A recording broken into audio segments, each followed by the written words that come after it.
So that was a torture test. Al just brought Slaghammer back to her bay after being on the road for the last 5-6 days doing power tour.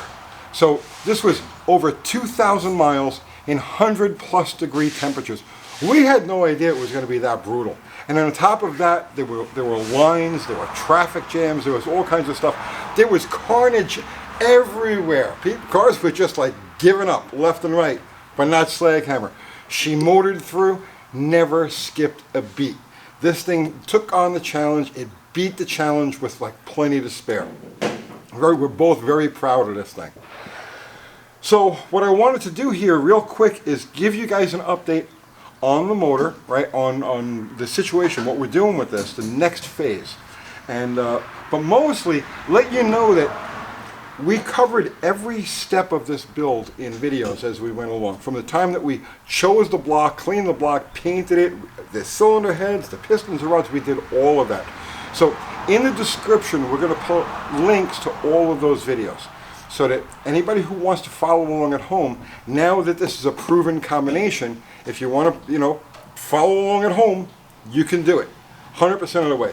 If you follow our steps, we don't have, I don't think, 2,000, maybe 2,500 bucks in this entire motor. It takes some scrounging, it takes some hunting on Facebook Marketplace and Craigslist and swap meets, but if you're going to build on a budget, that's just a given. There's 2 new parts in this engine. The timing chain is new, and it's got 1 new piston. Let's talk about the pistons, okay? So, as we were doing the short block of this thing, we had a lot of people come into the comments. Because what we did was we went 10 over on a block and we used a stock bore pistons. So instead of having 3 or 4 thousandths of an inch piston on a wall, we had like 8 thousandths piston on a wall. And we had people coming in, that'll never run, it'll just spew oil all over the place, all of this nonsense, okay?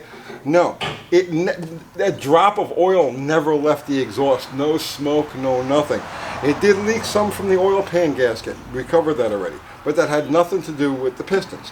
Yes, plus they're in there backwards, okay? Which is completely ironic because the same TV people, right, who busted my cojones about having the pistons in backwards. Oh, it's a terrible thing, it'll never run. Well, look, it just ran 2,000 miles in 100-degree temperature, buzzing along on the interstate at 3,500 RPM for hours on end, baking in stop-and-go traffic, and she came through perfectly. So there's your experts on TV and the experts in the comments and all this other stuff. Look, this thing works. Okay, how much power does it make?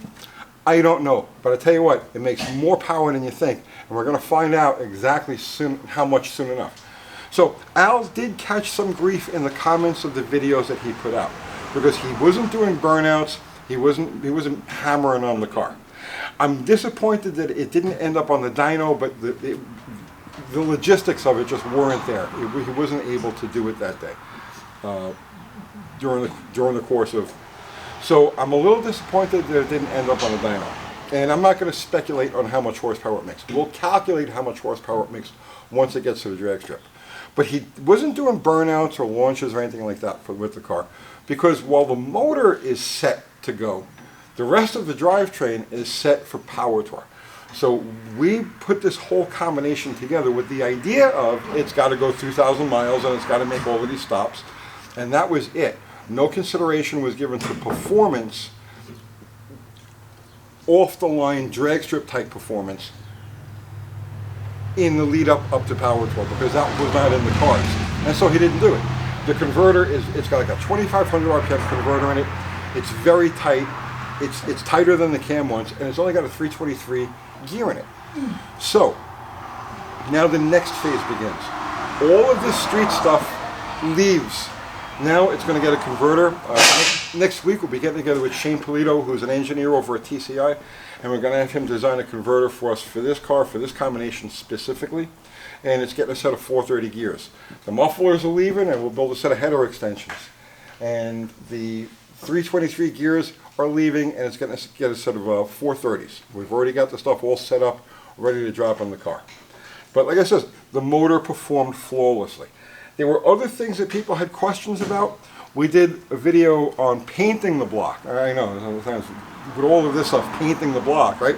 But we did a video on painting the block, and we showed our method with Rust-Oleum, and it was a very popular video, got a couple 100,000 views. Well, here you go. Here's after the test, okay? And you can see the paint is absolutely flawless. It looks exactly the same as when I brushed it on back in, I guess it was February.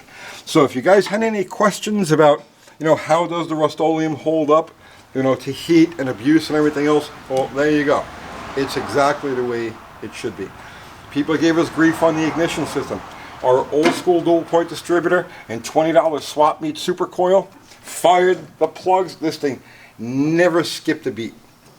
The gas mileage wasn't really what I was expecting. I wanted to see 15, 16 miles to the gallon. Al ended up averaging about 12 miles to the gallon. Now, the extreme heat may have had something to do with that, but also the aerodynamics of this car, this is not, it's like the exact opposite of what you want to cut the wind. So, with the front end up as high as it is, tons of air get under the car, and it acts as like a parachute. You get to 50, 60, 70 miles an hour, and the air is really trying to hold this car back. So, given the aerodynamics and given the atmospheric conditions of these last several days, I'm going to say 12 was pretty good. If we had time to really tweak with it, to really play around with it, especially the carburetors. Because remember now, within like 48 hours of me finishing up these carbs, this thing was actually out on the road. All of the other bugs of the vehicle being worked out, the brakes and so on and so forth. So we never really had a chance to put these things through the paces and maximize. So I'm going to call that a win as far as gas mileage goes. What else? There were no major failures. There was like little things. A water temperature gauge took a dump. It was a cheap water temperature gauge, and it just kind of like stuck. It wouldn't move either way anymore. So he had to make a change with that. The oil pan was leaking. I had to change the gasket because the cork gasket was not compatible with this pan. So we put a composite gasket in there, and that seems to have solved that. All in all, I'm absolutely ecstatic with this thing. I'm thrilled with it. And it's a build that anybody can duplicate for cheap. Now, this is why I love big block Mopars. This is especially why I love like engines like the 3D3.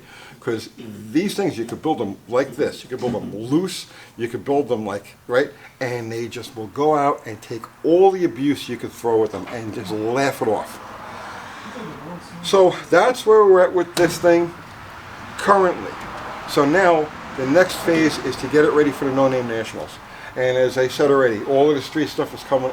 Like within the next couple of days, we'll have the street stuff out of here so we can start prepping it for that event. What I did see with the suspension, what I see so far with the rear suspension, because that was a big question mark, the rear suspension on this car is all like brainstormed, like unorthodox stuff. But we played around with it this morning. Al's got a video. Al should be putting a video on his channel today. We played around with it this morning a little bit, and I'm shocked that it functions as well as it does. I'm completely confident now with slicks and a converter, this thing will launch and it will get the job done. So, and we covered all of that stuff too. Literally every single nut and bolt on this car has been covered in videos on not only this channel, but on Al's channel as well. So that's a major win for Slaghammer. And a major win for Al. That was a true endurance contest. Back when we decided to do this, back in November or December, gas was $2 a gallon, right? You know what I mean? And we were expecting typical June weather, like in the 80s or 90s. This thing happened during like an insane heat wave, and with gas at $5 a gallon. So Al deserves all the credit in the world for motoring through on this thing. That was an Ironman contest. So good job. And that's it, guys. Next step is the drag strip, and we'll see what kind of numbers she makes. And you know what? She's gonna be faster than you think. Right? I'll see you tomorrow.